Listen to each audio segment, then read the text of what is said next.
E39.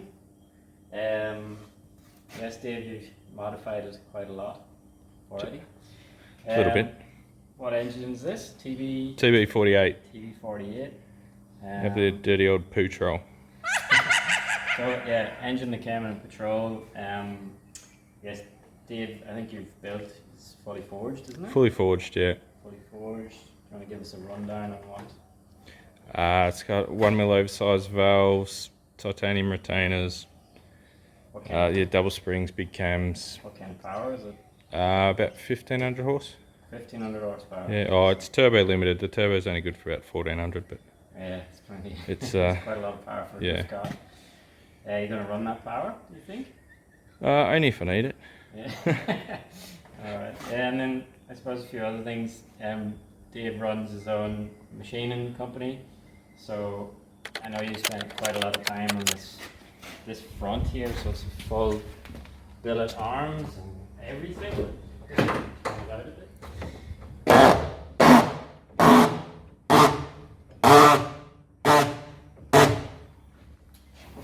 I think it goes, what, a lot further than that? It gets about 68 degrees. 68, so that, I think you've made it pretty much so the tyres just nearly touching the chassis. Yeah, that's at full right. block. So like, yeah, there's a serious amount of work in here.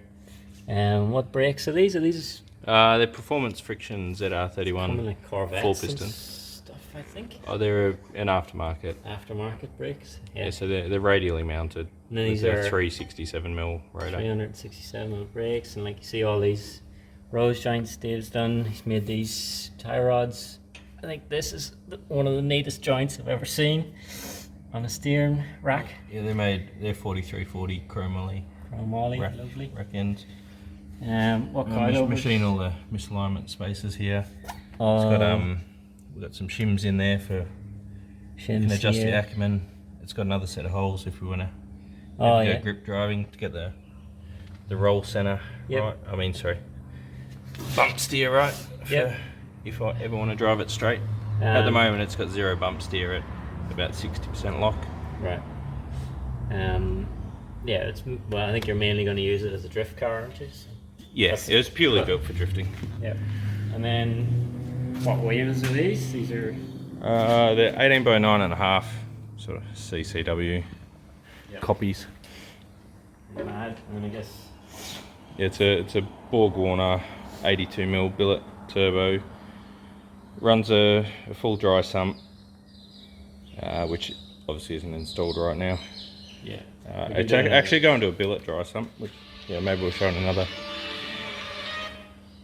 We can show that in another video, I think. You got your Bellhausen plate in Oh yeah, there? engine plate in there. Yeah. So it's the mounts aren't welded up yet, but it's rigid mounted. Don't know if you know. And I know see you've that. made one for the front, but it's just it's not mounted at the moment. Yeah, it's sitting over there with the dry sump gear. Yeah. And I know these Oh, yeah. are custom Campbell Precision top hats. Top mounts. Got someone ringing us here.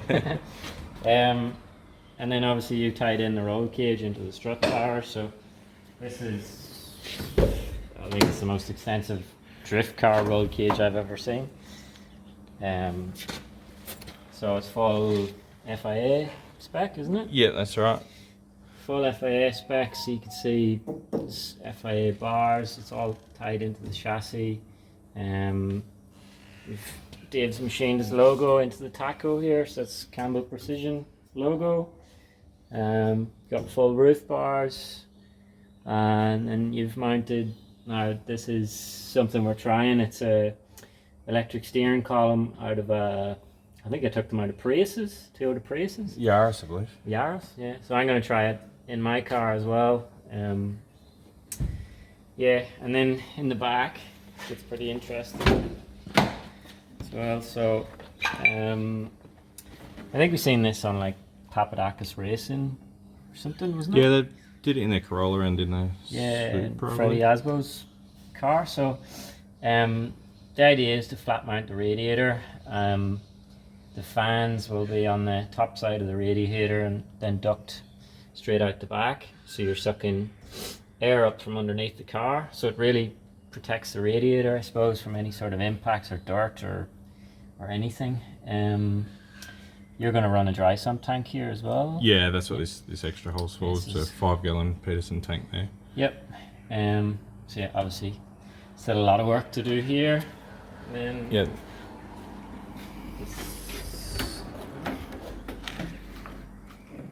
This open? It sure does. Or it used to. It opens perfectly.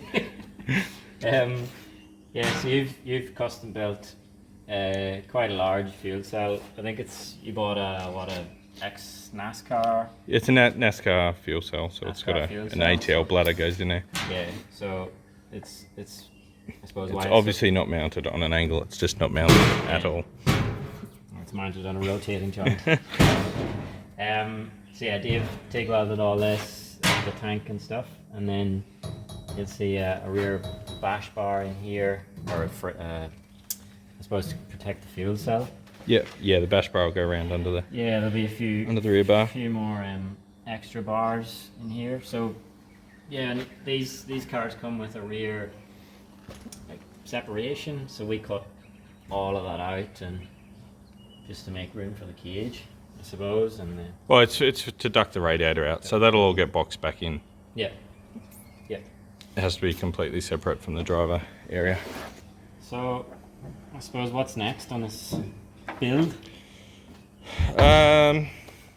Need to weld in all the engine mounts. Need to get the dry sump all mounted up. And yeah, fry some tyres. Yeah, alright. Yeah, so I suppose we'll try and do more videos on this where we said we'd build the cars to the best ability of both of us, mostly Dave's ability. I think I'm just learning. So yeah, he's helping me with my E92 build as well, so hopefully we'll get both cars out on track around the same time and then get some tandems going. So yeah, stay tuned. Thanks very much for watching.